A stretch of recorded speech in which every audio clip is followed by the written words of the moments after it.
Now we take next point. Next point is arc length and area of a sector. So we solve remaining this question from exercise 1.1. 1.1 मधले राहिलेले गणित तुम्ही सोडवा. आपण नवीन point घेऊ, arc length and area of a sector. त्यासाठी ही figure काढलेली इथं पहा, हीच फिगर मी इकडे काढलेली आहे. आपण डायरेक्ट पॉईंट घेऊया. Arc length and area of sector हा पॉईंट आहे आपला. त्याची फिगर हे सर्कल आहे, समजा त्याची रेडियस आहे आर. समजा हा एक सेक्टर घेतला आपण, वर्तुळ पाकळी घेतली. Suppose this central angle is theta, O is a centre. Suppose radius of this circle is R, this is R आणि this is area of sector. म्हणजे थोडक्यात या ठिकाणी आपण हा लेंथ ऑफ आर घेतली, वर्तुळ कंस घेतला, त्याची लांबी घेतली कॅपिटल एस. हा लेंथ ऑफ आर घेतली म्हणजे वर्तुळ कंसाची लांबी कॅपिटल एस मानली. हा ए बी हा आर्क या ठिकाणी कंस आहे, त्याची लेंथ एस मानली. तर डायरेक्टली आता आपण फॉर्म्युला यूज करणार. तुम्ही पुस्तकात पहा कसा आला आहे, फार थेरॉटिकल पार्ट नसतो, त्यामुळे आपण डायरेक्ट पाहू की हा जो वर्तुळ पाकळी आलेली आहे म्हणजे एरिया ऑफ सेक्टर आलेला आहे, तो area of sector A capital एने डिनोट केला जातो. आणि हा छायांकित केलेला भाग जो एरिया ऑफ सेक्टर तो काढण्याचा formula A is equal to 1/2 R square theta, where theta measured in radian. म्हणजे थीटाची किंमत रेडियनमध्ये पाहिजे, नेहमी डिग्रीमध्ये नाही घ्यायची. हा एरिया ऑफ सेक्टरचा फॉर्म्युला झाला, म्हणजे हा छायांकित भागाचं क्षेत्रफळ काढण्याचा फॉर्म्युला. आणि दुसरा आहे लेंथ ऑफ आर्क, म्हणजे या आर्कची लांबी, वर्तुळ कंसाची लांबी काढायची असते.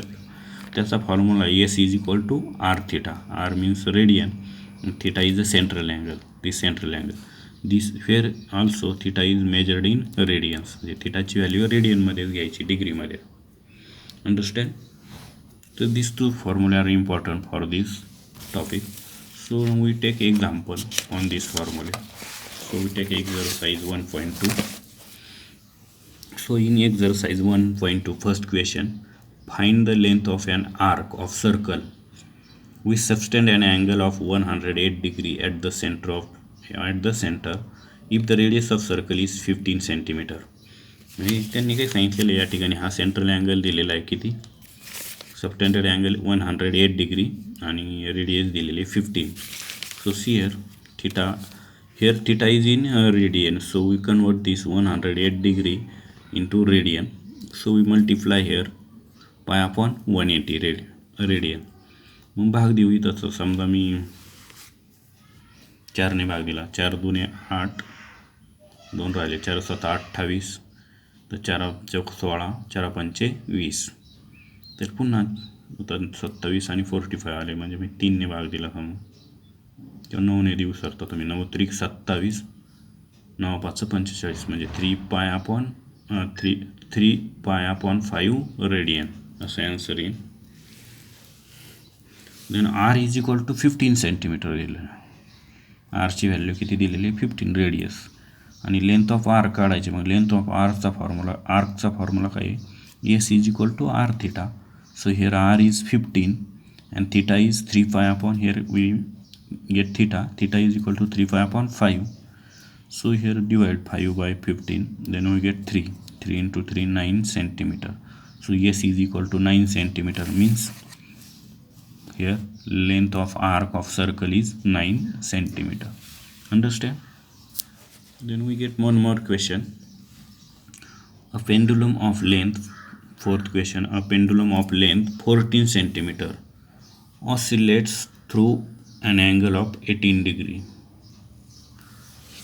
14 centimeter oscillate through an angle of 18 degree. Find the length of its path. हा क्वेश्चन पाहूया. मग जनरली इथपर्यंत आपलं एक्झामसाठी असेल 4 क्वेश्चनपर्यंत, तिथपर्यंतचा अभ्यास करा तुम्ही, बाकीचे आपण नंतर घेऊ परीक्षेनंतर. A pendulum of length 14 centimeter oscillates through an angle of 18 degree. Find the length of its path. Pendulum म्हणजेच एक टांगलेली वस्तू असते, फिजिक्समध्ये आहे आपल्याला.